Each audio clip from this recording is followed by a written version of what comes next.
தெய்வத்தால் ஆகாது என்னும் முயற்சிதன் மெய் வருத்த கூலி தரும்.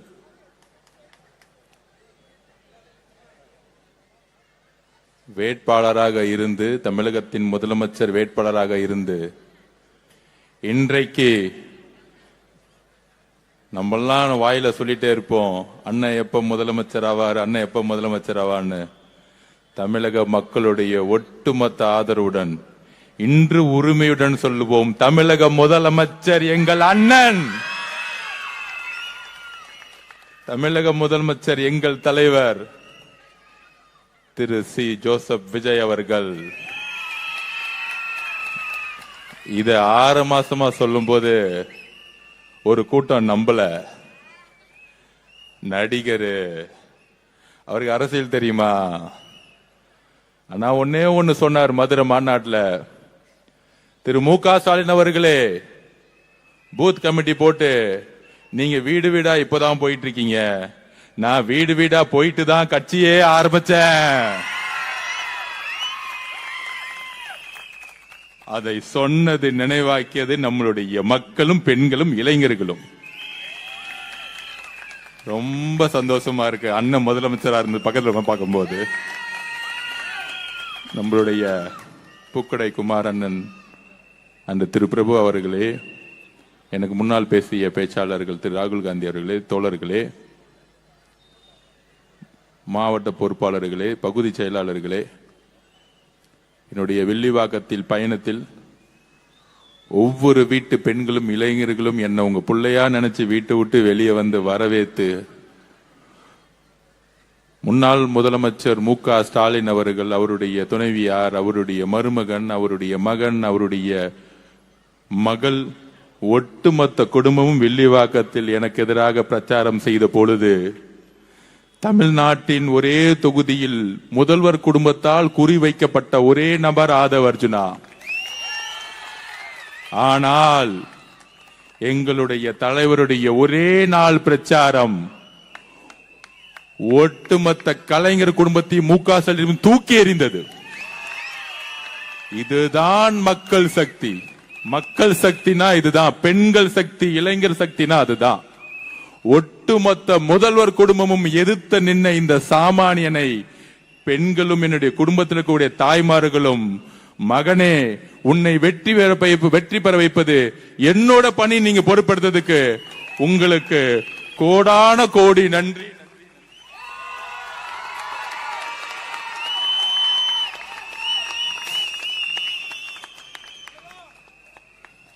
அதை நன்றி என்று சொல்லுவதோட என் வாழ்நாள் கடமை என்பதை நான் சொல்றேன். அவ்வளோ பெரிய அழுத்தம் என்னை நோக்கி தலைவர் விஜய் அவர்களுக்கு எப்படி ஒரு அழுத்தமோ, ஆளுங்கட்சியாக இருக்கும்பொழுது காவல்துறையும் திமுக குடும்பமும் மிகப்பெரிய அழுத்தத்தை தனிப்பட்ட முறையிலும் பொது வாழ்க்கையிலும் விமர்சனங்களும் கேவலமான பேச்சுகளும் தனிப்பட்ட தாக்குதலும் என்னை மட்டுமே நோக்கியது. எங்களுடைய தலைவரையும் அதற்கு அப்புறம் என்னையும் கடுமையான சொற்களால் எவ்வளவு அசிங்கமா பேச முடியுமோ எங்களுடைய தலைவர் விஜய் அவர்களையும், அதற்கப்புறம் என்னையும் ஊடகங்களும் ஊடகங்களா இருக்கக்கூடிய யூடியூபர்களும் பேசி பேசி பேசி பேசி அண்ணா கூறியதை போல, நீங்கள் பேசி பேசி வலுவலுங்கள், நாங்கள் உறுதியுடன் அந்த பேச்சை கேட்டு வலுவோடு வெற்றி பெறுவோம் சொன்னார் அண்ணா. நாங்கள் தாங்கி தாங்கி வெற்றி பெறுவோம் சொன்னால், அண்ணா கூறியதை போல உங்களுடைய பேச்சுகளை தாங்கி மக்கள் உங்களுக்கு கொடுத்த இந்த சரியான தோல்வி இருக்கிறதே. நான் எலெக்ஷன் முன்னாடியே சொன்னேன், கொளத்தூர் மீட்டிங்ல சொன்னேன், முன்னாள் முதல்வர் மு க ஸ்டாலின் அவர்களே எழுதி வைத்துக் கொள்ளுங்கள், கலைஞர் குடும்பத்தின் கடைசி வாரிசு தமிழகத்தின் முதலமைச்சராக நீங்கள் மட்டும்தான் முடிப்பீர்கள். அவ்வளவுதான்.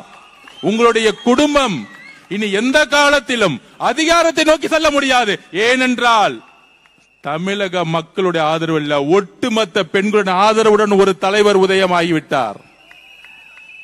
புரட்சி தலைவர் எம்ஜிஆர் அவர்களால் செய்ய முடியாததை, புரட்சி தலைவி அம்மா அவர்களால் முடியாததை ரெண்டு பேர்த்தோடைய சக்தியோட சேர்ந்து எங்களுடைய தலைவர், புரட்சி தலைவர், எங்களுடைய முதலமைச்சர் இந்த குடும்பத்துடைய ஆதிக்கத்தை தூக்கி எறிந்தார்.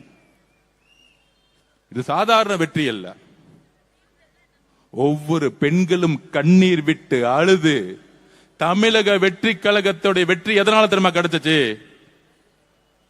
திமுக மு.க. ஸ்டாலின் அவர்களிடையே தமிழக வெற்றி கழகத்தை உருவாக்கியது பெண்கள். இன்றைக்கு சொல்றேன், தமிழக வெற்றி கழகத்தை உருவாக்கியது பெண்கள், அதோடு இணைந்தவர்கள் இளைஞர்கள். இந்த ரெண்டு சக்தியும் இன்னும் எந்த காலத்திலையும் நீங்க ஜெயிக்கவே முடியாது. எழுதி வைத்துக்கோங்க. நீங்க என்ன வேணா பொய்யில பேசலாம், சட்டசபையில வந்து பொய்யா பேசலாம், உங்களாலே முடியாது. நான் சொன்னேன், திமுக எப்பயுமே 2வது தாட்டி ஜெயிச்சதா வரலாறே கிடையாது. மு.க. ஸ்டாலின் அவர்கள் 200 தொகுதி ஜெயிச்சிருவேன், 200 தொகுதி ஜெயிச்சிரும் சொல்லும் பொழுது அன்றைக்கே மேடையில் நம்மளுடைய தலைவர் சொன்னாரு, நான் உட்பட குளத்தூர்ல உட்கார்ந்து பேசினேன், உங்க தந்தை கலைஞராலே முடியாத பொழுது நீங்க ஜெயிச்சிருவீங்களா எங்க தலைவர் எதிர்த்துன்னு கேட்ட 2வது முறை. இன்றைக்கு கேட்கிறேன், திரு எதிர்கட்சி தலைவர் திரு உதயநிதி அவர்களே, உங்க தாத்தா கலைஞராலே முடியல, உங்க அப்பா ஸ்டாலினாலே முடியல, எங்க தலைவரை நீங்க ஜெயிச்சிட முடியுமா? நின்னு எதிரா பேசிட முடியுமா? தேர்தல் அரசியல்ல நம்ம கிட்ட கிளாஸ் எடுக்கிறாரு தேர்தல் அரசியலை பத்தி சட்டசபையில வந்து. அன்னைக்கு நான் எந்திரிக்கலான்னு இருந்தேன், அண்ணன் வரும்போதே சொல்லிட்டாரு, இன்னைக்கு ஒன்லி நம்பிக்கை வாக்கெடுப்பு தான், இன்னைக்கு நம்ம எல்லாம் பேச வேணாம், ஆல்ரெடி மெஜாரிட்டி 150க்கு மேல போயிட்டு இருக்கு, அவங்க பேசினா பேசட்டும், பாவம் எலெக்ஷன் டைம்ல தான் பேச முடியல, இப்ப பேசட்டும், ரொம்ப அடி வாங்கியிருக்காங்க, அடிச்சா அழுவாங்கல்ல, அழுது கலந்துட்டு சட்டசபை விட்டு ஓடி போயிடுவாங்க, சொன்ன மாதிரியே பேசிட்டு ஓடி போயிட்டாங்க. இது நம்மளை பார்த்து பயந்துட்டாங்களாம். இன்னும் திமுக காரனுங்க ஆளுங்கட்சி நினைப்பு, அது அவங்களுடைய பரம்பரை நோய். ஒரு மாசம் வரைக்கும் நாங்க ஆளுங்கட்சி பேசிக்கிட்டே இருப்பாங்க. அப்ப இந்த தேர்தல் வெற்றி நம்ம சொல்றோம் 50 வருடம் கழித்து ஒரு புரட்சிங்கிறோம். அந்த புரட்சி எங்க இருந்து உருவாச்சு? கடைசி 10 நாள் முன்னாடி இந்த புரட்சியை பத்தி யாருக்கும் தெரியல. நேஷனல் மீடியாஸ் கரெக்டா 5 நாளுக்கு முன்னாடி திருநெல்வேலி தூத்துக்குடி அப்புறம் தமிழ்நாட்டில் ஒரு புரட்சி உருவாயிருச்சு, மக்கள் புரட்சி உருவாச்சுன்னு பேசிட்டு இருக்காங்க. ஆனா இன்னைக்கு வரைக்கும் தமிழக ஊடகம் தாவேகா ஜெயிக்குன்னு சொன்னதே இல்ல, கடைசி நாள் ரிசல்ட் வரைக்கும். அப்ப அந்த ஊடகத்தை பாருங்க, 3 தொகுதி ஜெயிப்பாரு, 10 தொகுதி ஜெயிப்பாரு, 20 தொகுதி ஜெயிப்பாரு, 160 தொகுதி திமுக ஜெயிச்சிரும், 200 தொகுதி நாங்க ஜெயிச்சிருவோம் மு.க. ஸ்டாலின் அவர்கள். கூட்டணி கட்சிகள் 25 கூட்டணி கட்சி என்னெல்லாம் பேச்சு பேசினாங்க. ஆனா தமிழக மக்கள், பெண்கள், என் புள்ளைய ஏன்பா இப்படி திட்டிக்கிட்டே இருக்கிற, இதை ஒரு காரணத்துக்கே தூக்கி எறிஞ்சாங்க. என்ன அவதூறுகள், என்ன அவதூறுகள், என்ன தவறு செய்தார் எங்க தலைவர்? ஒட்டுமொத்த புகழ் வாழ்க்கையை விட்டுட்டு ஒரு தனி மரமா மக்களோட சேர்ந்து பெண்களுக்கான வாழ்க்கையை மாத்தணும், என் தாய்மார்களை வாழ்க்கையை மாத்தணும்னு ஒரு கட்சியை தனி மனிதனாக ஆரம்பித்து, பெண்களுடன் இளைஞர்களுடன் தனி மனிதனாக ஆரம்பித்து, எந்த விதமான பின்பலமும் இல்லாமல் ஆரம்பித்து பிரச்சாரத்தை உருவாக்கும் பொழுது எஸ்ஓபியை போட்டு பிரச்சாரம் பண்ணவே முடக்கினாங்க. நான் திருப்பியும் பதிவு பண்ணேன், நீங்க முடக்கலாம், எலெக்ஷன் கமிஷன் நோட்டிபிகேஷன் வந்தோன்னு நீங்க வெளியே விட்டு பாருங்க, 10 நாள் போதும் இந்த ஆட்சியை தூக்கி எறியறதுக்குன்னு சொன்னோம். 10 நாள் போதும் உங்க ஆட்சியை தூக்கி எறியறதுக்கு. 10 நாள் அவர் செய்த பிரச்சாரம் ஒட்டுமொத்த திமுக குடும்பம் தூக்கி எறிஞ்சிருச்சு. இப்ப தெரியுது 6 மாசம் ஏன் வெளியே போட முடக்கினாங்கன்னு எங்க தலைவரை. 10 நாளுக்கே தூக்கி போட்டாங்கன்னா 6 மாசம் விட்டு இருந்தா 5 தொகுதி தாண்டி இருக்க மாட்டாங்க. இதுதான் சூழ்ச்சி. 5 தொகுதி தாண்டி இருக்க மாட்டாங்க. 5 தொகுதி திமுக தாண்டி இருக்கு. இந்த சூழ்ச்சிக்கு தான் தலைவரை எந்த பிரச்சாரத்துக்கு வெளியே உள்ள இந்த சூழ்ச்சி எல்லாம் செஞ்சுட்டு விஜய் அவர்களை வீட்டு விட்டு வெளியே வா, இந்த போலி பிரச்சாரம் நோட்டிபிகேஷன் வந்து வெளியே வந்தாருல, தூத்துக்குடி மீட்டிங் பாத்தீங்கல்ல, 10 லட்சம் பேர் ரோட்ல நின்னாங்கல்ல, அங்க மாறியது அரசியல் சூழ்நிலை. கடைசியில திருப்பூர்ல மாறுச்சு, சென்னையில மாறுச்சு. நான் அப்பயே சொன்னேன், பெரம்பூர்ல தலைவர் நாமினேஷன் பண்ணி முடிச்ச உடனே வண்டிய குளத்தூர் விடுன்னு சொன்னாரு. குளத்தூர்ல 1 லட்சம் பேர் நின்றுட்டு இருந்தாங்க. அப்பயே சொன்னோம். அடுத்த நாள் குளத்தூர் மீட்டிங் போடும்போது நான் பேசினேன், கொளத்தூர்ல மு.க. ஸ்டாலின் அவர்கள் தோல்வி அடைவார். எப்ப சொன்னது? நம்ம எலெக்ஷனுக்கு ஒரு மாசத்துக்கு முன்னாடி சொன்னோம். அப்பெல்லாம் நம்பல அவங்க. ஏதோ சின்ன பசங்க பேசிட்டு இருக்காங்க. எங்க அப்பா யார் தெரியுமா? மு.க. ஸ்டாலின் அவர்கள். திரு உதயநிதி வெள்ளிவாக்க வந்து என்னோட வெற்றியோட ஆதவர்ஜனாவுடைய தோல்விதான் எனக்கு முக்கியம். இன்னும் ஒரு அரசியல் பாத்தீங்களா? அவரோட வெற்றியோட என்னோட தோல்விதான் பயம். அந்த பயம் இருந்தா போதும். திரு மு.க. ஸ்டாலினுடைய வாரிசு அவர்களே. ஆனா நான் இங்கேயும் வேலை பார்த்துட்டு நம்ம தலைவர் பச்சான பிறகு கொளத்தூர்ல ஸ்கெட்ச் போட்டு அவர் பிள்ளைக்கும் தெரியல, மு.க. ஸ்டாலின் அவர்களுக்கும் தெரியல. நீங்க என்ன தோக்கடிக்க வேலை பண்ணீங்க? எங்க தலைவர் உங்க கொளத்தூர்லயே செக் வச்சார். சட்டசபையில நம்ம அமைதியா உட்கார்ந்துட்டு இருக்கோம். ஆதரவு இருக்கு, ஆதரவு இல்ல சொல்லிட்டு அமைதியா போயிருக்க வேண்டியதானே? உங்களை கடுமையாக நாங்க எதிர்க்கிறோம் எப்பயும் போல பொய்யா சொல்லிட்டு கிளம்ப வேண்டியதானே? நமக்கு எலெக்ஷனை பத்தி கிளாஸ் எடுக்கிறாரா முன்னாடி உட்கார்ந்துகிட்டு? யாரு? திரு மு.க. ஸ்டாலினுடைய மகன் இளவரசர் திரு உதயநிதி அவர்கள். அந்த இளவரசருக்கு பட்டாபிஷேகம் முன்னாடி என்ன பண்ணாங்க? துணை முதல்வர் ஆக்கினாங்க. இப்ப எதிர்கட்சி தலைவர் ஆக்கிட்டாங்க. நமக்கு ரொம்ப நல்லது. நான் வேற நினைச்சேன் யாராவது சீனியர் எல்லாம் போடுவாங்க, யாராவது ஒரு நல்ல நல்ல அண்ணங்கள்லாம் சீனியர் நிறைய பேர் இருக்காங்க அங்க, நம்ம தங்கம் தென்னரசன் மாதிரி அந்த மாதிரி அனுபவசாலிகள் எல்லாம் போட்டு நம்மள உண்டு இல்லைன்னு கொஸ்டின் கேட்க போறாங்க. சரி நம்மளும் ரெடி ஆயிடும் நினைச்சேன். இந்த குடும்பம் என்னைக்கும் திருந்தவே திருந்தாது. இவ்வளவு அடிப்பட்டாலும் திருந்தவே திருந்தாது. இந்த பட்டாபிஷேகம் பண்ணி தான் குடும்பத்தை தூக்கி போட்டாங்க மக்கள். திருப்பி ஒரு பட்டாபிஷேகம். நான் தோத்துட்டேன், புள்ளைய தூக்கி எதிர்கட்சி தலைவரா உட்கார வச்சிருங்க. போன தாட்டி சட்டசபையா சட்டமன்ற உறுப்பினராகி சட்டசபைக்கு அதிகம் வராதவள்ள உதயநிதி ஸ்டாலின் அவர்கள். அவர் சட்டசபை தலைவர். சரி ஓகே, பெரும்பான்மை தேர்ந்தெடுத்தா சட்டசபை தலைவர் வந்து அமைதியா போக வேண்டியதானே? நம்ம பாட்டி அமைதியான உட்காந்து சும்மா சீண்டிக்கிட்டே இருக்கிறது. வந்து சொல்றாரு நம்ம கிட்ட, நீங்க 35% ஓட்டு எடுத்துட்டீங்க,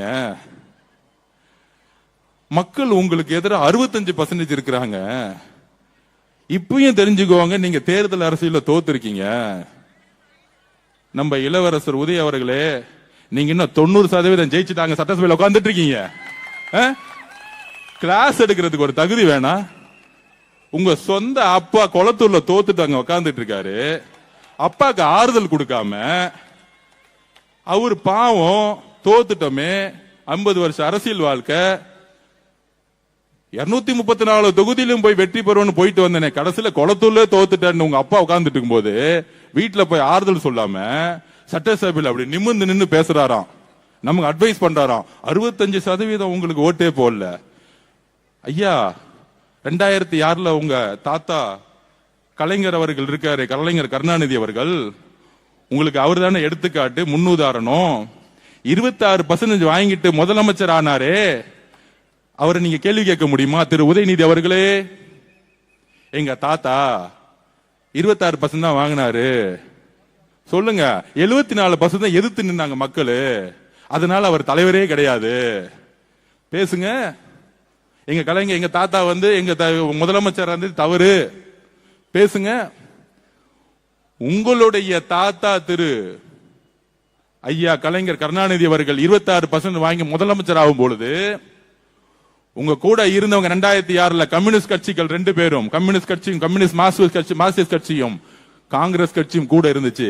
அவ்வளவு பெரிய கூட்டணி அமைச்சே நீங்க 26% தான் வாங்கினீங்க, 96 தொகுதி ஜெயிச்சீங்க. இந்த அரசியல் ஏன் புதுசுன்னா 50 வருடங்கள் கழித்து திரு எதிர்கட்சி தலைவர் இளவரசர் உதய அவர்களே, நீங்க ஒவ்வொரு தொகுதிக்கும் 30 கோடி ரூபாய் செலவு பண்ணீங்க. 30 கோடி. இதே வில்லிவாக்கத்தில் 5000 ரூபாய் ஒவ்வொரு ஓட்டுக்கும் இங்க இருக்கக்கூடிய உங்களுடைய திமுக கேண்டிடேட் கொடுத்தாங்க. கொளத்தூர்ல உங்களுடைய தந்தை 3000 ரூபாய் கொடுத்தாரு. தமிழகம் முழுவதும் சொல்லி வச்ச மாதிரி ஒவ்வொரு தொகுதியில 30 கோடி செலவு பண்ணீங்க. அதற்கப்புறம் உங்களுடைய கூட்டணி காங்கிரஸ், விசிகே, கம்யூனிஸ்ட் கட்சி, கிட்டத்தட்ட 26 கட்சி கூட்டணி, சின்ன சின்ன கட்சி முதற்கொண்டு கேப்டன் விஜயகாந்த் கட்சி, எல்லா கட்சியும் சேர்த்து, முஸ்லீம் லீக்ல இருந்து எல்லா கட்சியும் சேர்த்து நீங்க நின்னீங்க. எங்களுடைய வேட்பாளர்கள் 10 லட்சம் ரூபாய் செலவு பண்ணல. எழுதி வச்சுக்கோங்க, 10 லட்சம் ரூபாய் செலவு பண்ணல. காசு இல்ல எங்களுடைய வேட்பாளர்களுக்கு, காசே இல்லாம. ஒரு எக்ஸாம்பிள் சொல்றேன். திண்டிவனத்துல ஜெயிச்சாங்க, பக்கத்து ஊரு. பஸ்ல ஏறினாங்க, இறங்குனாங்க, 7 மணி நேரம் பிரச்சாரம், 5 பேர்த்தோட போனாங்க, திருப்பி வந்தாங்க. திருப்பத்தூர்ல பெரிய கருப்பன் மினிஸ்டர், ஒரு சாதாரண இளைஞன், காசே இல்ல. ஆனா சிட்டிங் மினிஸ்டர் ஒரு ஓட்டுல ஜெயிச்சாரு. அடுத்து ஸ்ரீரங்கம், என் தம்பி ரமேஷ், சாதாரண பையன், நேத்து என்கிட்ட வாழ்த்து வாங்க வந்தாரு வீட்டு என்னோட ஆபீஸுக்கு. என்னோட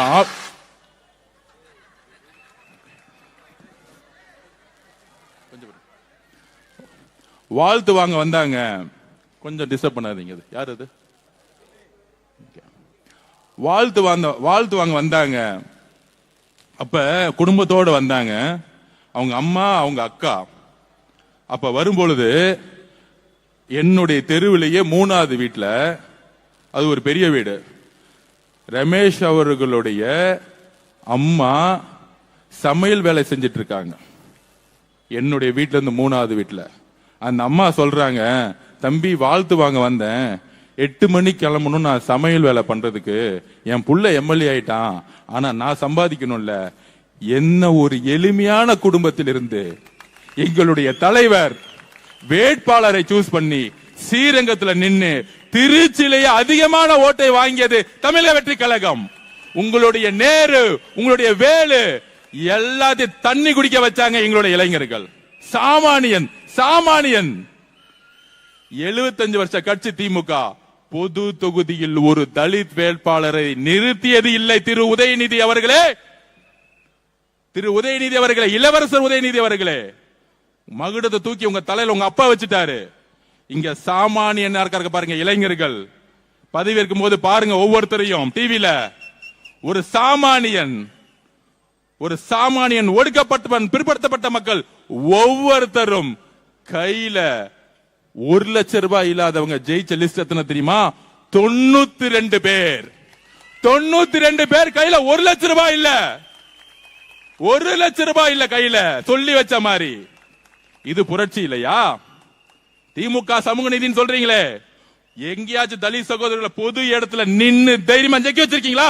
எங்க தலைவர் விஜய் அவர்கள் தலித் சகோதரர்களை பொது இடத்துல நின்று ஜெயிக்க வச்சிருக்காரு. எங்க உங்க சமூக நீதி? எங்களது உங்க சமூக நீதி? மத அரசியல தூக்கி போட்டாரு. என் பெயர் சி ஜோசப் விஜய்னு. நான் கிறிஸ்துவ குடும்பத்தில் பிறந்திருந்தாலும் என்னுடைய ஐடென்டிட்டியை நான் மறக்க மாட்டேன்னு சொல்லி மத அரசியலை ஒழிச்சிருக்காரு. மத அரசியலை ஒழித்து, ஜாதி அரசியலை ஒழித்து, பண அரசியலை ஒழிச்சு இளைஞர்களுக்கும் பெண்களையும் சாதாரண குடும்பத்தில் வேட்பாளர்களை நிப்பாட்டி இன்னைக்கு சட்டசபையில் தைரியமாக நிமிந்து உட்கார வச்சிருக்காரு. இதுக்கு மேல என்ன புரட்சி வேணும்? இளவரசர் உதய அவர்களே, உங்களுக்கு என்ன தகுதி இருக்கு எங்களுடைய தலைவர் முதலமைச்சரை பார்த்து கேள்வி கேட்பதற்கு? என்ன சாதிச்சிருக்கீங்க நீங்க? நாங்க ரோட்ல இருந்து வந்திருக்கோம், நீங்க உங்க அப்பா தலையில மகுடத்திலிருந்து வந்திருக்கீங்க. உங்க அப்பா இன்ஷியல் இல்ல, ஒரு தொகுதியை தனியா நின்று ஜெயிச்சு காமிச்சிருங்க. அது வருஷம் ஆசில் விட்டு போயிடுறேன். திரு மு.க. ஸ்டாலின் அவர்களுடைய குடும்ப வாரிசை தூக்கி போட்டு, திரு கலைஞர் அவர்களுடைய பேரை தூக்கி போட்டு திமுக கட்சியை விட்டுட்டு தனியா நின்று ஒரு தொகுதியை ஜெயிச்சு காமிங்க. உங்களுக்கு அப்ப எங்க தலைவரை பார்த்து கேள்வி கேட்கறதுக்கு எல்லா உரிமையும் இருக்கு. உங்க குடும்பத்தோட ஐடென்டிட்டிலையும் அண்ணா உருவாக்கக்கூடிய கட்சியிலையும் திமுக அந்த இடத்துல கொஞ்சம் ஸ்கெட்ச் போட கொஞ்சம் தவறிட்டு சேப்பாக்கத்துல எல்லா போக்கஸ் அவங்க அப்பா மேல இருந்துச்சு. அடுத்தது வச்சுக்கலாம். கேள்வி கேட்டுட்டாங்கல்ல, தலைவரை பார்த்து கேள்வி கேட்டாங்கல்ல, பதில் கொடுப்போம், கரெக்டான டைம்ல கொடுப்போம். அப்ப இது புரட்சி இல்லையா? இதுக்கு மேல என்ன புரட்சி வேணும்? சமூக நீதிக்கான புரட்சி எங்க? இந்த தொகுதியில இந்த ஜாதி அதிகமா இருப்பாங்க, அவனை வேட்பாளரா போடு. அப்படி யாராச்சும் தமிழ் வெற்றி கழகத்தில் வெற்றி பெற்று இருக்காங்களா? சொல்லுங்க. இந்த தொகுதிக்கு 30 கோடி, ஒரு ஓட்டுக்கு 3000. ஒரு தொகுதியில் தமிழக வெற்றி கழகத்தில் காசு கொடுத்திருப்பாங்களா? திமுக 3000 கொடுத்தா அதிமுக 1500 ரூபாய் கொடுத்தாங்க. இதே தொகுதியில 1000 ரூபாய் கொடுத்தாங்க. மக்கள் மாற்றத்தை விரும்பினார்கள். மக்கள் கூட்டணி நம்பவில்லை, நல்ல தலைவரை தேடினார்கள். இதுதான் தமிழ்நாடு.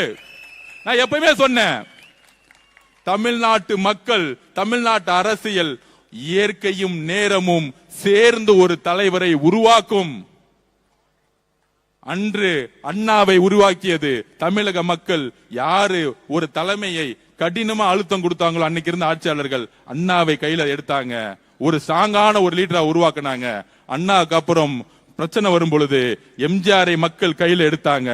எம்ஜிஆருக்கு அப்புறம் அவ்வளவுதான், இனிமேல் நம்ம குடும்ப ஆட்சி தான் திரு கலைஞர் நினைக்கும் பொழுது புரட்சி தலைவி அம்மா அவர்களை கையில எடுத்தாங்க தமிழக மக்கள். அதற்கு அப்புறம் எங்களுடைய தலைவர் சி ஜோசப் விஜய்களை கையில் எடுத்துட்டாங்க.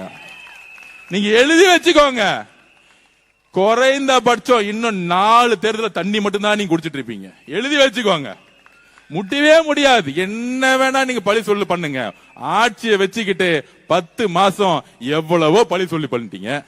இப்ப எங்க தலைவர்கிட்ட ஆட்சி இருக்கு, நிர்வாகம் இருக்கு, காவல்துறை இருக்கு, மக்கள் பணி செய்ய போயிட்டாரு. நான் அப்பயே சொன்னேன், நம்ம இளவரசர் உதய அவர்களுக்கு எல்லாம் நான் தலைவா முதலமைச்சர் அவர்களே பதில் சொல்லி டைம் வேஸ்ட் பண்ணாதீங்க, அதை வச்சு நான் பாத்துக்கிறேன். அன்னைக்கு ஒரு நாள் தான் சட்டசபையில பேச முடியல, நம்பிக்கையில. இனிமேட்டு சட்டசபை ஓபன் ஆகும்ல. திரு பேரவை தலைவர் எந்திரிச்சு பேசி முடிச்ச உடனே சபாநாயகர் சார பார்த்துட்டு, திரு பேரவை தலைவர்களே இதோ நான் பதில் சொல்றேன், எல்லாத்துக்கும் ரெடி. 75 வருஷ வரலாறு திமுகவுடைய எல்லா திருட்டுத்தனமும் எல்லா கொள்ளையடிச்சும் எனக்கு தெரியும். படிச்சு வந்திருக்கேன், ஒவ்வொரு வரியா படிச்சிருக்கேன். நீங்க கேள்வி கேட்ட அடுத்த செகண்ட் நான் பதில் சொல்லுவேன். கேட்டா 65% எதிர்ப்பு இருக்கான். தமிழக அரசியல் வரலாற்றோடைய ஒரு டேட்டா தெரியல, ஒரு கணக்கு வழக்கு தெரியல. எந்த அரசியல்வாதியும் 60% வாங்கி இது வரைக்கும் ஜெயிச்சதே கிடையாது, எந்த கட்சியும். தமிழக மக்கள் ஒரு ஜனநாயகத்தை விரும்புறவங்க. எப்பொழுதும் ஒரு 10 கட்சி இருந்தா அவங்களுக்கான ஒரு ஓட் பேங்க கொடுப்பாங்க. ஆனா நான் சொல்றேன், தமிழ்நாட்டு வரலாற்றிலேயே எழுதி வச்சுக்கோங்க, தனி பெரும் கட்சியா 3 வருஷத்துல எந்த கூட்டணி இல்லாமல், எந்த பணபலம் இல்லாமல், இந்த எலெக்ஷன் முன்னாடி சொல்லிட்டு இருந்தாங்களே பூத் இருக்கான்னு காமிச்சாங்க பாருங்க. பூத்துனா என்னன்னு. நம்ம வில்லிவாக்கத்துல 60% பெண்கள் உள்ள உட்கார்ந்துட்டு இருந்தது. பூத்துனா என்ன? நம்ம கிளாஸ் எடுத்தோம். ஓட்டர் லிஸ்ட் எல்லாம் வந்துருவாங்க, இந்த திமுக காரங்க பொய்யா ஆளுங்களை கூட்டு வந்து கள்ள ஓட்டு போடுவாங்க. இவ்வளவுதான் பூத் ஒர்க் அன்னைக்கு. அப்புறம் இந்த மிஷினை பேக் பண்ணி வண்டியில ஏத்தி லைலா காலேஜ் வைக்கணும். இத கரெக்டா புடிச்சுக்கிட்டு காலையில 6 மணிக்கு வந்தாங்க நம்மளுடைய பூத் ஒர்க்கர்ஸ். அதுவும் நம்ம என்ன பண்ணோம், 5 பேர் உள்ள உட்கார்ந்துட்டு இருந்தாங்க. 5 மணிக்கு வந்துட்டாங்களா லட்சுமி அக்கா சொல்றாங்க. பாத்துக்கோங்க எவ்வளவு ஆர்வம், பாத்துக்கோங்க. மக்கள் வந்து ஓட்டு போறதுக்கு 7 மணிக்கு வந்தா நம்ம 5 மணிக்கு போயிட்டோம். போய் நம்ம உட்காந்துட்டு பக்கா லிஸ்ட் எடுத்துட்டு கடைசி 6 மணி வரைக்கும் யார் யாரெல்லாம் திமுக திட்டு பசங்க வருவாங்களா வரமாட்டாங்களா நான் போறேன். நான் எந்திரிச்ச உடனே பூத்துல போன உடனே அங்க இருந்து தங்கச்சி, அண்ணா இது வரைக்கும் எந்த திட்டு பசங்க வரலன்னா நான் கண்டுபிடிச்சிட்டேன்னா பாக்கலாம், நீ கவலைப்படாதனா, யாரு கள்ள ஓட்டு போட மாட்டாங்கன்னா. நான் நினைச்சேன், டே திமுக காரங்களா, இதுக்காடா நீங்க வந்து பூத் இருக்கான்னு கேட்டீங்க. எங்க ஆளுங்க ஒரே நாள பழகிட்டாங்க.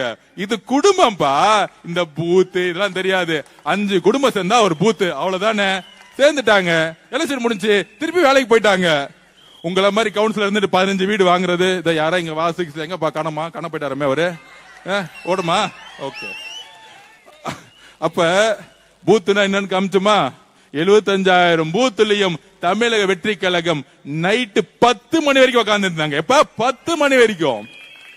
திமுக 3 மணி கிளம்பி போயிட்டாங்க, அதிமுக 12 மணி கிளம்பி போயிட்டாங்க. என்னடா அது 7 மணிக்கே கூட்டம் வந்துருச்சு.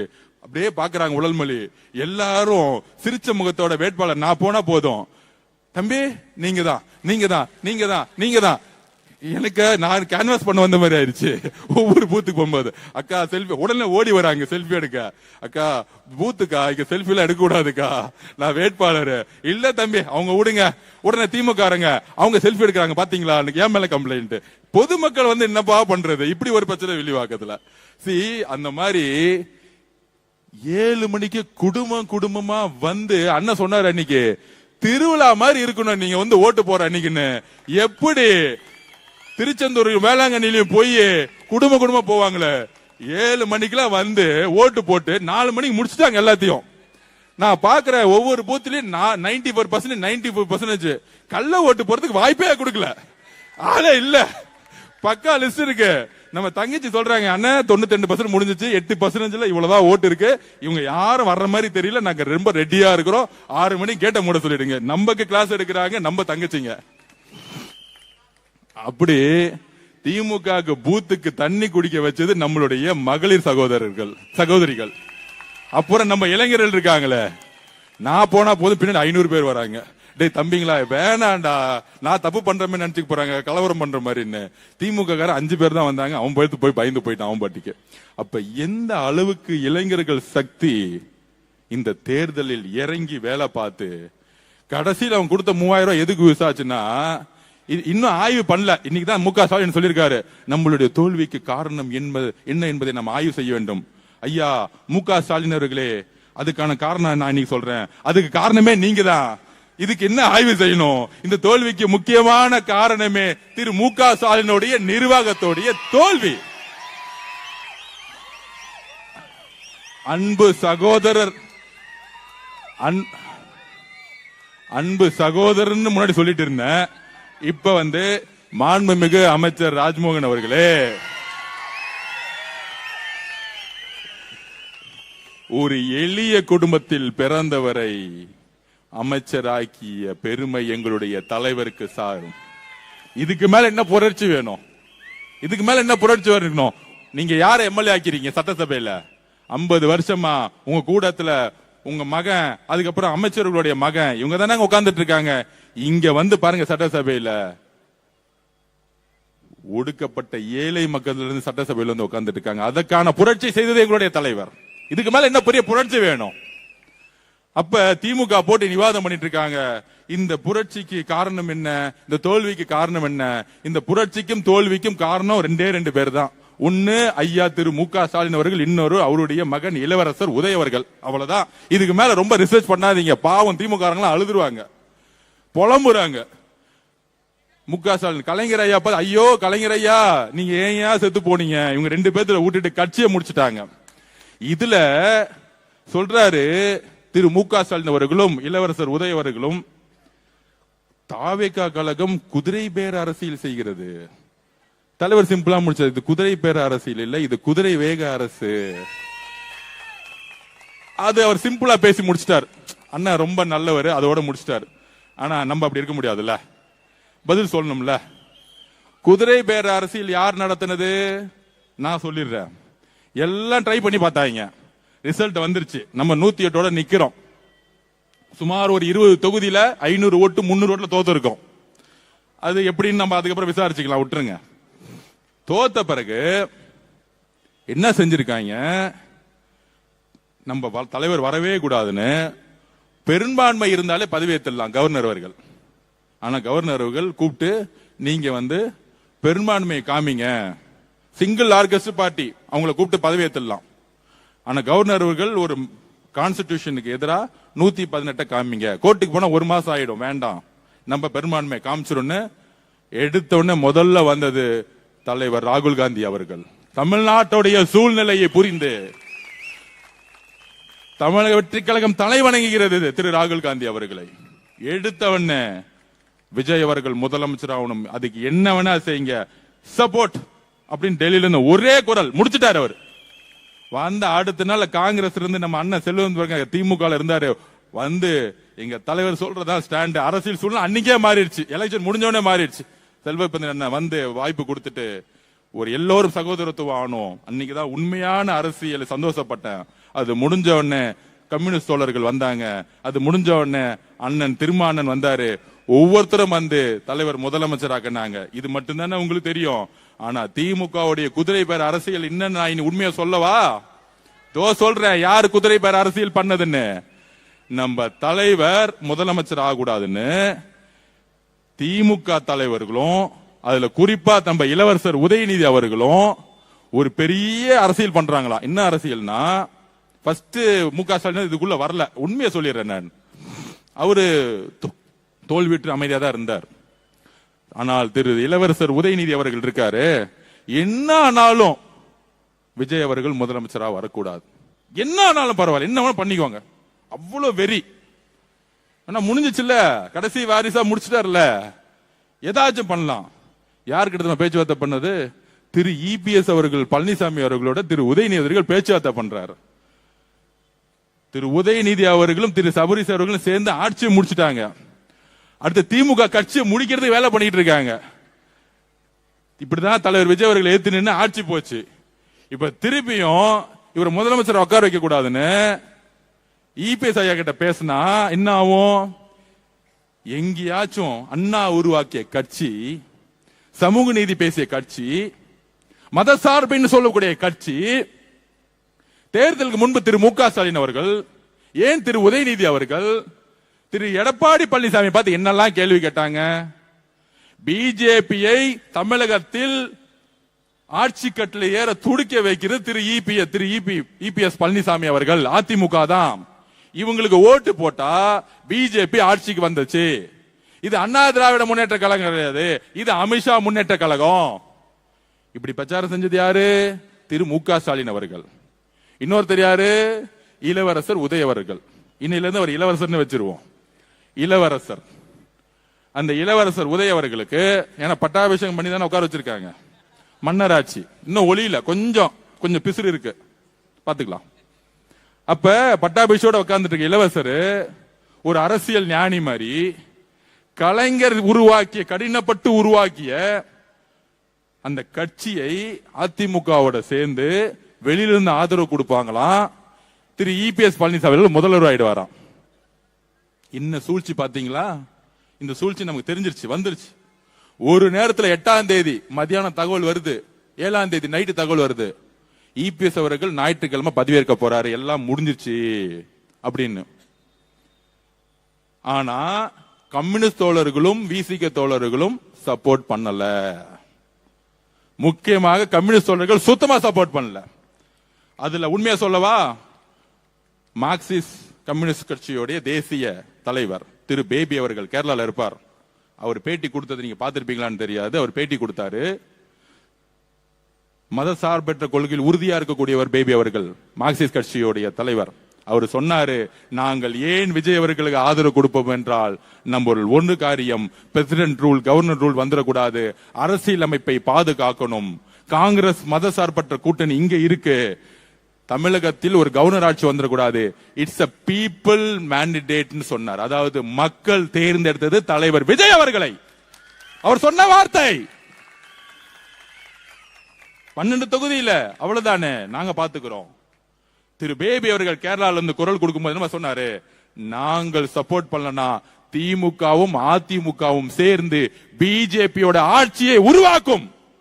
சொன்னது ஆதவ அர்ஜுனா இல்லை, திரு இளவரசர் உதய அவர்களே. சொன்னது ஆதவ அர்ஜுனா இல்லை, இளவரசர் உதய அவர்களே.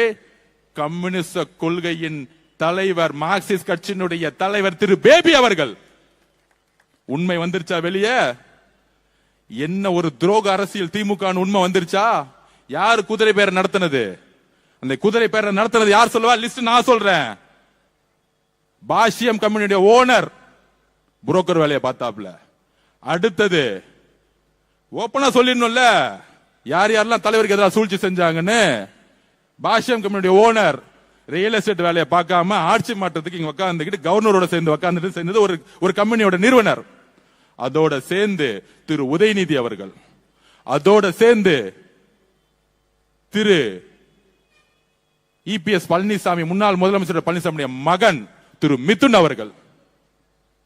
அதனாலதான் இந்த ஃபேக்ஷன் உடைஞ்சிச்சு. அதிமுக வெளியே வந்தாங்களே திரு சிவிஎஸ் சண்முகம், புரட்சி தலைவி அவர்கள் எதற்காக கட்சியை உருவாக்கினார்? புரட்சி தலைவி அவர்கள் எதற்காக கட்சியை உருவாக்கினார்? இந்த திமுக சீய கட்சியை ஒழிக்க.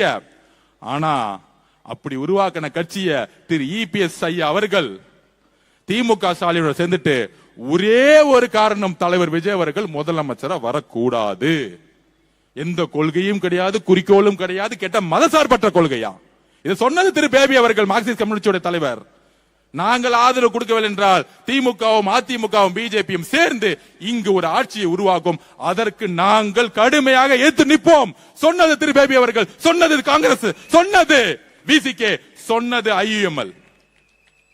எல்லா மதசார்பற்ற கொள்கையிலும் தலைவர் அவர்கள் 108 தொகுதி ஜெயிச்சா வந்தன நினைச்சிருந்தா தோழர்களே அரசியலை உள்வாங்குங்கள். நினைச்சிருந்தா ஒரே போன் கால் டெல்லிக்கு போன் பண்ணி ஒரே ஒரு போன் கால் EPS ஐயா போன் பண்ணி உங்க 47 MLA எனக்கு கொடுத்துருங்க, நான் முதலமைச்சர் ஆயிடுறேன், நம்ம பகிர்ந்துலாம் சொன்னா அவங்க ஓடி வந்திருப்பாங்களா? ஓடி வந்திருக்க மாட்டாங்களா? சொல்லுங்க. ஆனால் ஏன் 47 MLA தூக்கி போட்டு தலைவர் ராகுல் காந்தி அவர்களுடன் 5 MLA உடன் இணைந்தார்?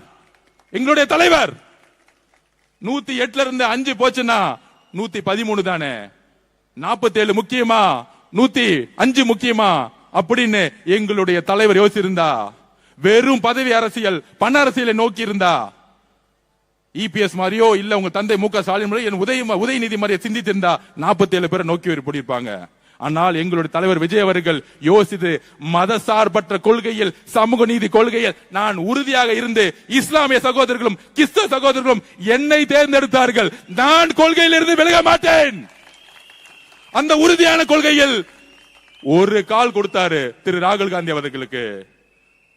ஆதவ அர்ஜுனா அவர்களே, 5 MLA 10 MLA முக்குள்ள நம்ம கொள்கையில உறுதியா இருக்கணும்னு எங்களுக்கெல்லாம் ஒரு வகுப்பு எடுத்து நாங்க எல்லாரும், நான் உட்பட்ட கட்சியில் உட்பட்ட மதசார்பட்ட கொள்கையில் நாம் உறுதியாக இருக்குங்கிறத பதிவு பண்ணது எங்களோட தலைவர். 75 வருஷ கட்சிங்கிறீங்களே, நீங்க ஏன் அதிமுக இஸ்லாமிய சகோதரர்களை கிறிஸ்தவ சகோதரர்களை கேள்வி எழுப்புங்கள். அதிமுகவும் திமுகவும் சேர்ந்து ஏன் ஆட்சி உருவாக்கி துடிச்சது? உடனே நாங்களாம் அப்படிலாம் நினைக்கலையே சொல்லுவாங்க. அதுக்கு நான் ஒரு உண்மையை சொல்லணும்ல. அந்த கட்சியோடைய மீட்டிங் நடந்துச்சு. வெளியே TKS இளங்கோவன் தெரியும், செய்தி தொடர்பாளர், உங்களுக்கு தெரியும், பெரியாரிஸ்ட். அவர் தான் செய்தி தொடர்பாளர் திமுக. அவர்கிட்ட ஃபர்ஸ்ட் சொல்றாரு, அவரு நாங்க அதிமுக எல்லாம் சேர மாட்டோம். இப்ப 2 நாள் எல்லாம் ட்ரை பண்ணி கம்யூனிஸ்ட் தோழர்கள் ஏத்த பிறகு சொல்றாங்க. திருப்பி அடுத்த கொஸ்டின் கேட்கிறாரு, நீங்க சேருவீங்களான்னு கேட்டா, எங்களுடைய தலைவர் MK ஸ்டாலின் அவர்கள் நினைத்தால் நாங்க அதிமுகவோட சேருவோம். இப்படி யாராவது சொல்லுவாங்களா? இப்படி யாராவது சொல்லுவாங்களா? கலைஞர் அவர்கள் உயிரோடு இருக்கும்போது சொல்ல முடியுமா?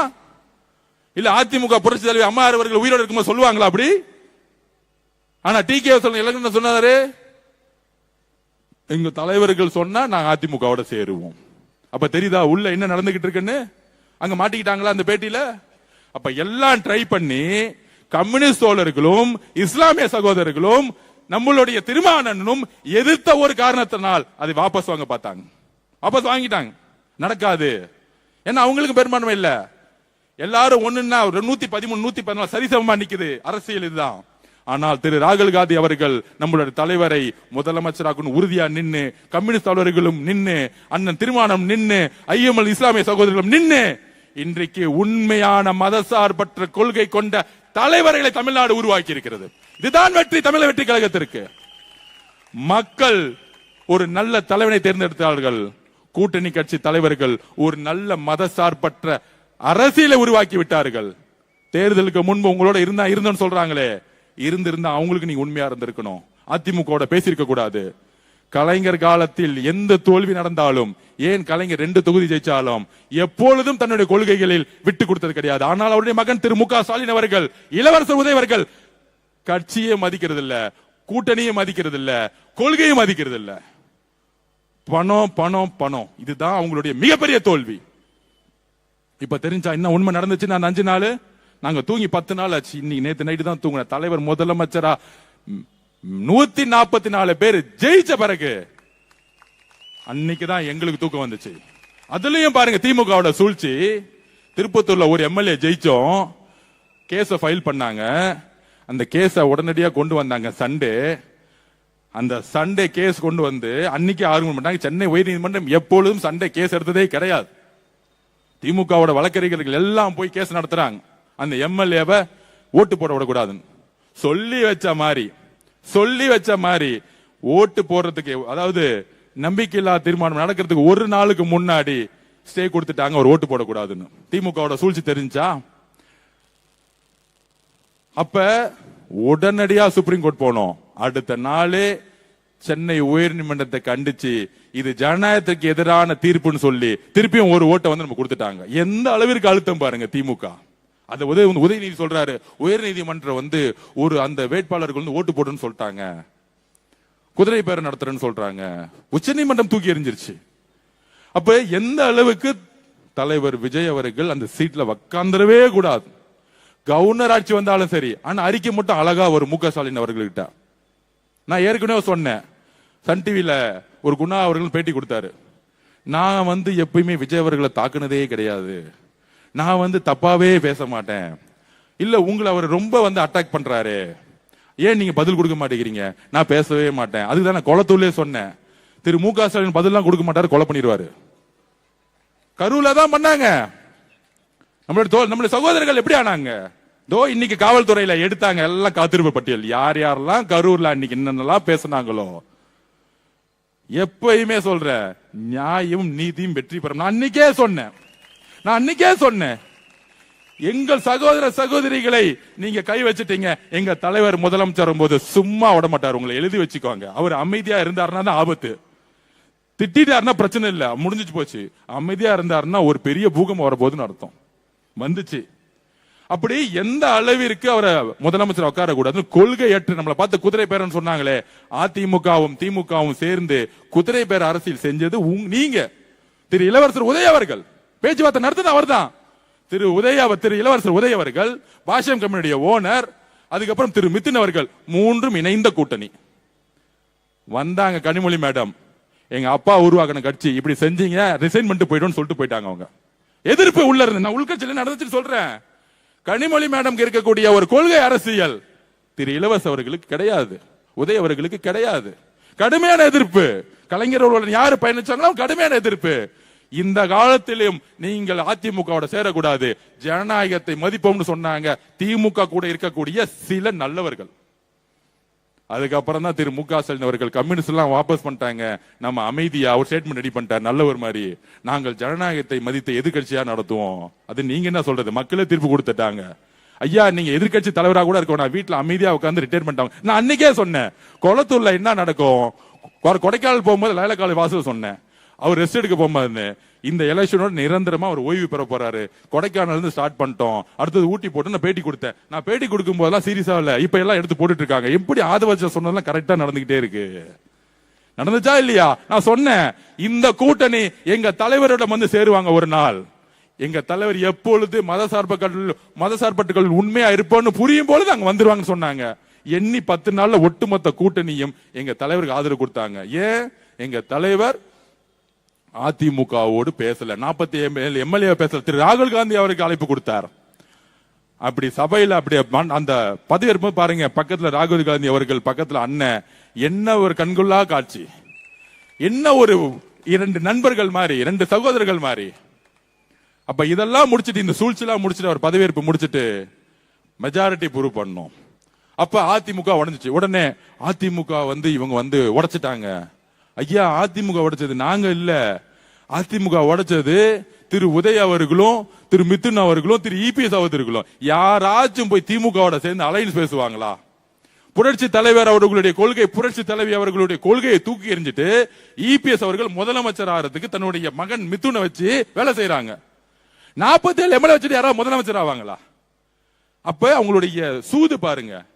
அப்ப உள்ள இருக்கக்கூடிய புரட்சி தலைவி அம்மா கூடிய விசுவாசமா இருக்கக்கூடியவங்க வெளியே வந்துட்டாங்க. இன்னுமேட்டு இந்த கட்சி திரு இபிஎஸ் பழனிசாமி அவர்கள் இருந்தா எந்த காலத்திலையும் இந்த கட்சி ஜெயிக்காது. 14 தேர்தல் தோத்துட்டார். அம்மா அவர்கள் கட்சியை காப்பாற்றணும். அதுக்காக தான் எங்க தலைவர்கிட்டையும் எங்க பொதுச்சாளர்கிட்டையும் எங்ககிட்டையும் பேசினாங்க. அப்ப எங்க தலைவர் எப்பயுமே ஒண்ணு சொல்லுவார், எனக்கு ரொம்ப பிடிச்சவங்க புரட்சி தலைவர், அவருடைய வாரிசு நானு, புரட்சி தலைவி அம்மா தைரியம் பிடிக்கன்னு, அவங்க உருவாக்கிய கட்சியை நம்ம காப்பாத்தணுமா காப்பாத்த கூடாதா? சொல்லுங்க மக்களே, சொல்லுங்க. அவங்களுக்கு ஆதரவு கொடுக்குமா கொடுக்க கூடாதா?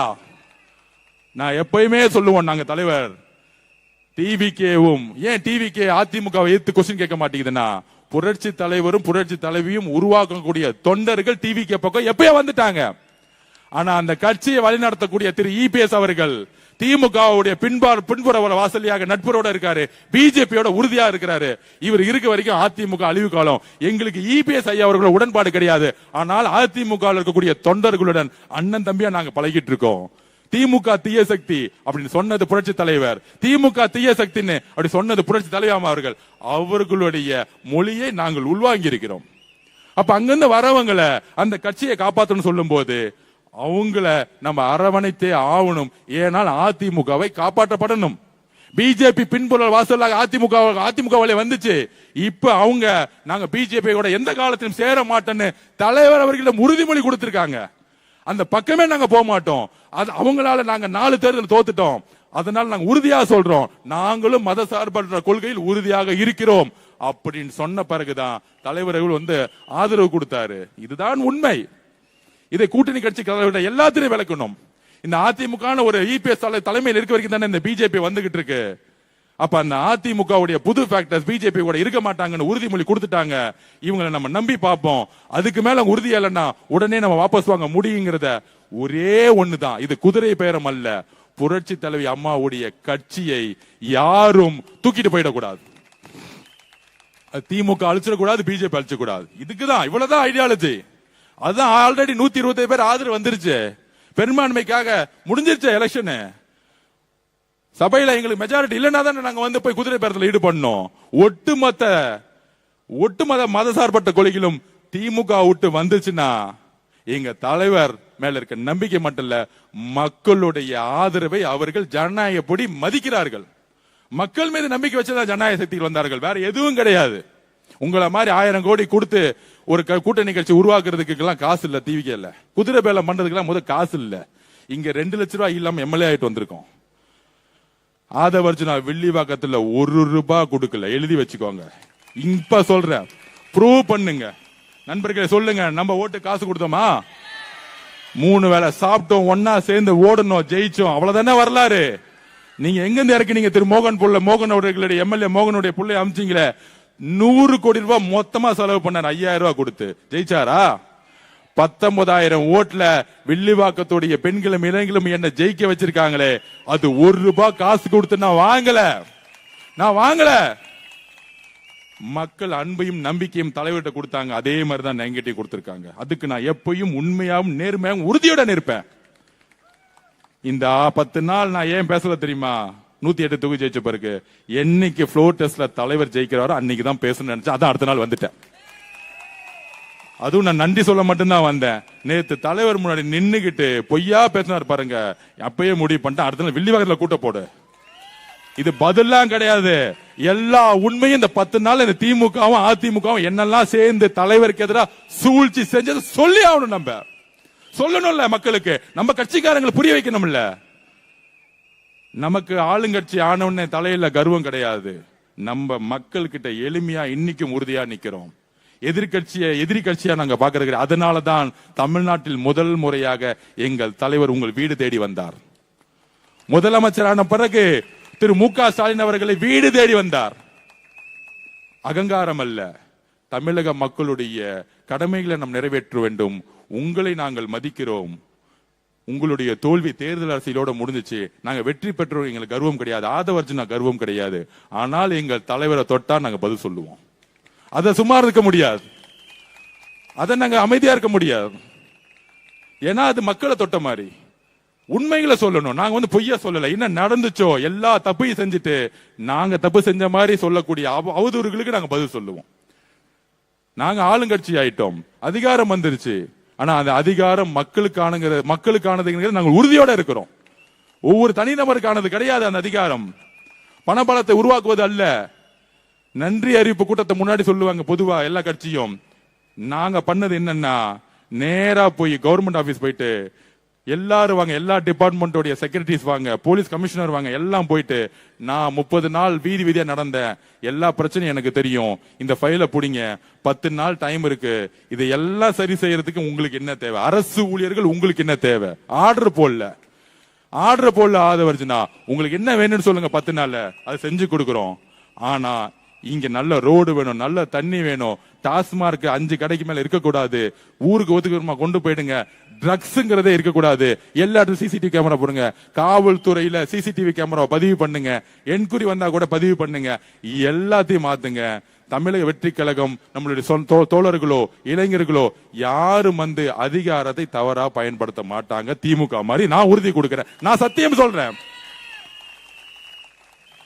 என்னுடைய நண்பர்கள் தோழர்கள் சாதாரண குடும்பத்தில் வந்தவங்க. திமுக செய்த ரவுடிசமோ, திமுக செய்த கான்ட்ராக்ட் தொழிலோ, திமுக செய்த இந்த பண அரசியலோ நம்ம செய்ய மாட்டாங்க. நாங்க பாத்துக்கிறோம், எங்களுக்கு வேலை செஞ்ச எங்க கட்சிக்காரங்களை எப்படி பாத்துக்கணும் எங்களுக்கு தெரியும். ஆனால் அரசுடைய நிர்வாகத்தில் தமிழக வெற்றி கழகம் எப்பொழுதும் தலையிடாது. எங்க தலைவர் சொன்ன மாதிரி தான், ₹1 நாங்க டச் பண்ண மாட்டோம், அந்த பணம் எங்களுக்கு வேணாம். இந்த வேலை பார்த்தாங்க என் கூட வேலை இளைஞர்கள் வேலை பார்க்கும்போது அவங்க சம்பளம் 10,000 12,000 வேலை பார்த்துட்டாங்க. எலெக்ஷன் முடிஞ்சிச்சு, அண்ணா நீங்க ஜெயிச்சிட்டீங்களா, நான் திருப்பி வேலைக்கு போறேன்னு போயிட்டாங்க. இதுதான் தமிழக வெற்றி கழகம். என்கிட்ட இருந்து வந்து அண்ணா காசு கொடுனான்னு கேட்கல யாரும். தம்பிங்களா, அண்ணங்களா, தங்கச்சிங்களா, நான் சத்தியமா சொல்றேன், உயிர் உள்ளவரை என்னோட கடமை உங்களோட இருக்கும். நன்றி சொல்ல மாட்டேன், நன்றி சொல்ல மாட்டேன். உயிர் உள்ளவரை நான் உண்மையா இருப்பேன். ஏன்னா ஒவ்வொரு நீங்க அழுது எனக்காக காலை தேய்ச்சி எனக்காக அண்ணனுக்கு, விஜய் அண்ணனுக்காக நீங்க பணி செஞ்சு இந்த 30 கோடி 50 கோடி 100 கோடியை தூக்கி போட்டு, அதில் சுவாசி என்னன்னா 3000 திமுக காரன் கொடுத்தான். அந்த 3000 எடுத்துட்டு போயிட்டு பேண்ட் சட்டையை வாங்கிட்டாங்க, காக்கி பேண்ட், காக்கி சட்டை. அப்புறம் இந்த காப்பு பெண்கள் திருப்பி அதே மாதிரி.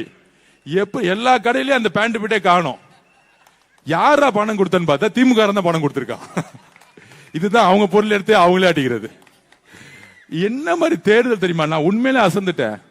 அண்ணன் முன்னாடி சொல்லுவார், இதெல்லாம் நடக்க போகுது, நீ தெரிஞ்சுக்கோங்க. உண்மையிலே சொல்ற, இந்தியாவே இந்த தேர்தலை ஆராய்ச்சி பண்ணிட்டு இருக்கு, எப்படி ஜெயிச்சாங்க.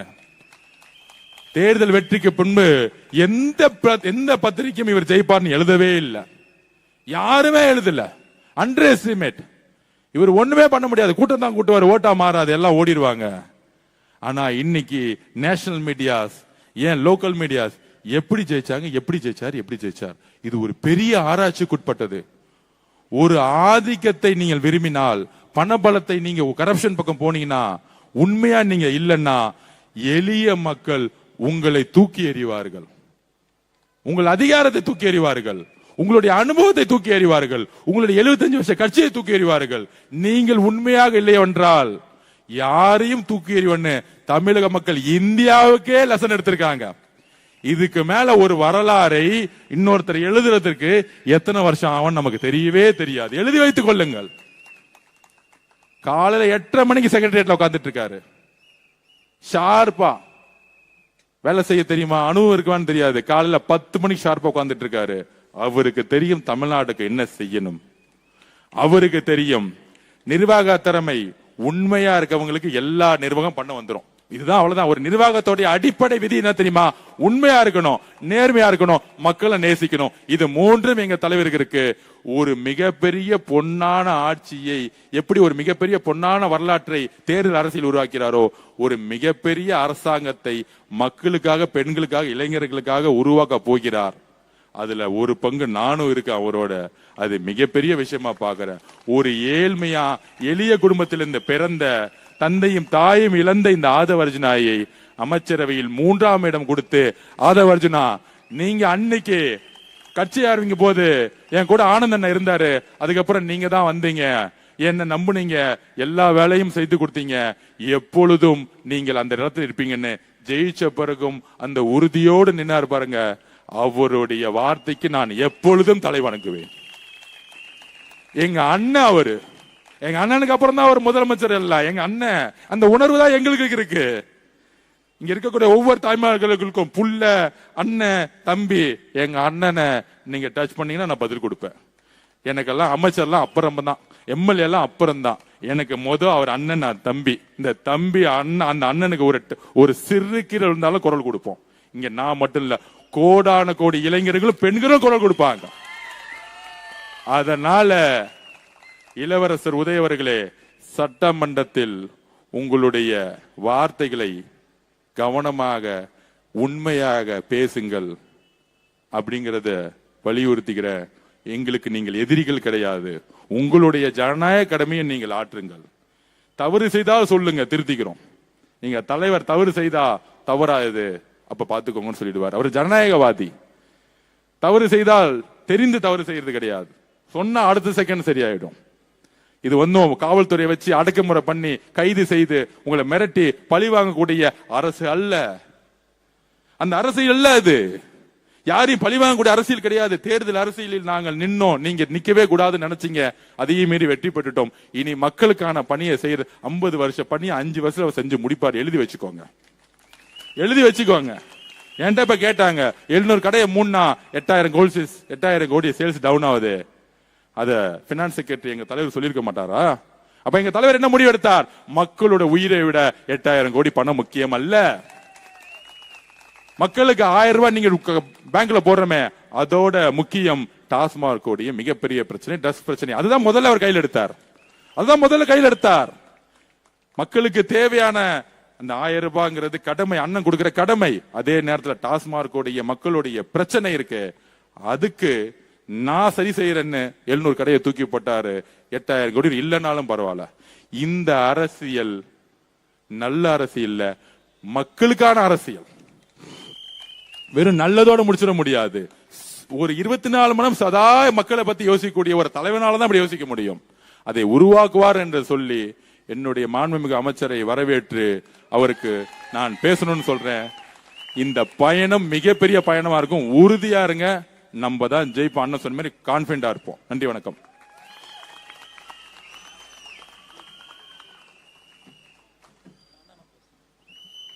தடைகளை ஏணியாக்கி வெற்றியை வசமாக்கி